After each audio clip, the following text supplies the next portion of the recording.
ஆத்தூர் குப்பம் தேசிய நெடுஞ்சாலையில் மதுவிலக்கு பிரிவு முதல்நிலை காவலர் விபத்தில் சிக்கி உயிரிழந்தது சோகத்தை ஏற்படுத்தியுள்ளது.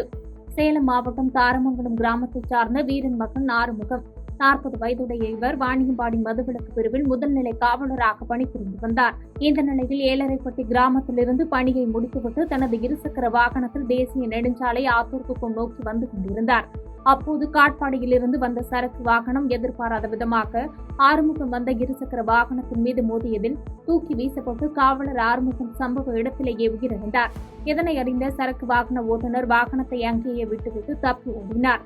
இந்த சம்பவம் அறிந்த நாற்றம்பள்ளி போலீசார் சம்பவ இடத்திற்கு விரைந்து வந்து முதல்நிலை காவலர் ஆறுமுகத்தின் உடலை மீட்டு திருப்பத்தூர் அரசு மருத்துவமனைக்கு பிரேத பரிசோதனைக்காக அனுப்பி வைத்தனர்.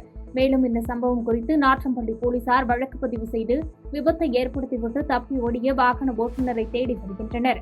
பணி முடித்துவிட்டு வீடு திரும்பிய வழியில் முதல்நிலை காவலர் விபத்தில் உயிரிழந்த சம்பவம் காவலர்கள் மற்றும் பொதுமக்கள் மத்தியில் ஆழ்ந்த சோகத்தை ஏற்படுத்தியுள்ளது.